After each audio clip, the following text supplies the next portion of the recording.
So when do you get intrigued by, I guess, the matatu culture in Kenya? So I got intrigued a long time ago. I'd say back in primary school. Because when primary school, I used to be, before I went to boarding, I used to be in a day school. So as I was going home, I used to see a lot of matatus. Because at that time, Buruburu was at its peak. And also, where I used to stay, it was just a few kilometers away to a garage. There's a garage there where I used to see people like Moha.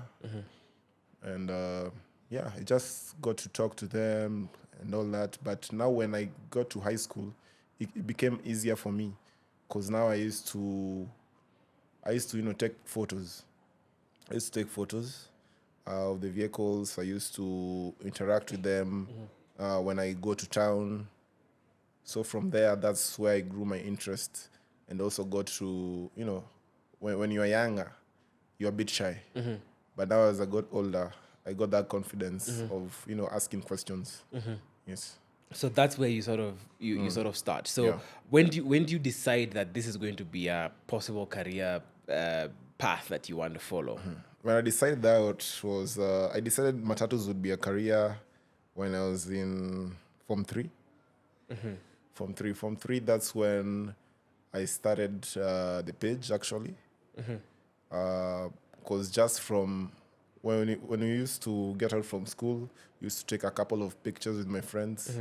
Then, those times we didn't have phones that much. So we were mostly relying on the cyber cafes and also used to take pictures. And these are just pictures of like cool looking Cool-looking matatus. matatus. Yeah. We didn't even get to know like really what goes behind that, all that work and all. But we just used to take cool pictures, ride on them after school, wait for the craziest matatus for hours at the stage. Yeah.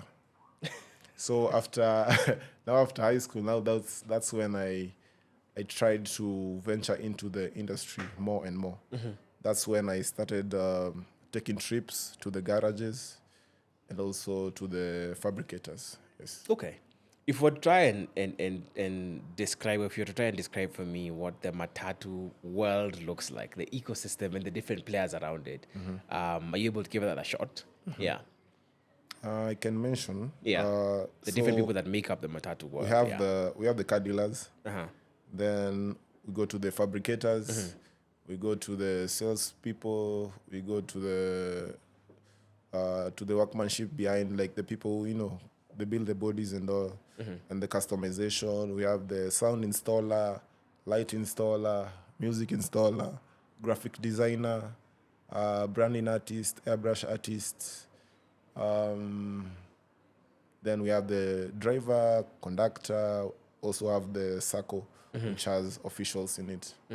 Yes. Okay, so those are like 10, 11 different, Yeah. 11 different people who make up the ecosystem. So at what point when you're now, I guess at Form 3, maybe Form 4, getting out, at what point, and at what point are you getting into the industry? And at what level? I started out with, just photography.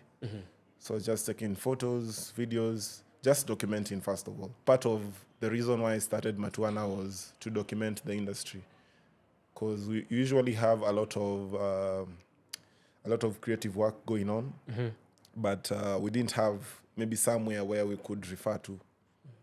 Yeah. Okay, maybe if I can go down that line of questioning around what is it that you found and find so unique about matatu culture that gives you, that feeling of, this needs to be documented, this is important, this is really cool. Like, what is it? And potentially, I don't know if you've looked at other transport spaces, whether it's around the country, around the region, or another. What is it that makes the Kenyan one stand out for you? Yeah, I'd say like matatu culture stands out because it's one of a kind. I know there's some countries which they've tried to do something almost similar, but for Kenya, I feel like it's really unique because it's first of all, it's owned by the public, so it's private. It's not government is not involved anymore. So I feel like it's something that really defines us as Kenyans, and also for artists, we get to have somewhere where you can get to express ourselves through the matatus, be it pop culture or anything. We get a place where we can air that out. And also, I feel like when also like people come to Africa, it shouldn't always just be about animals. Yeah, it should be about something else. Because we need also, as each country, I feel like each country needs to package itself in a very unique way. And for Kenyans, we have the matatu industry to speak for us. Yeah. Okay. So, I mean, do you think then, though, that I don't know, there's, the negative connotation around the drivers, or the driving and all of that. I mean, do you think that then gets in the way sometimes of even local Kenyans seeing the positivity or potential positivity underlying in the matatu culture? Yeah, so there's a lot of negativity, but I'd say like comparing now and where we started, it's people are getting more positive about matatus. So like back in the days, you used to see headlines like "Matatu Madness," stuff like that. But right now, everyone is trying to better the image. So be it the drivers, conductors, nowadays people have WhatsApp groups. They have pages on social media just for a certain matatu. Because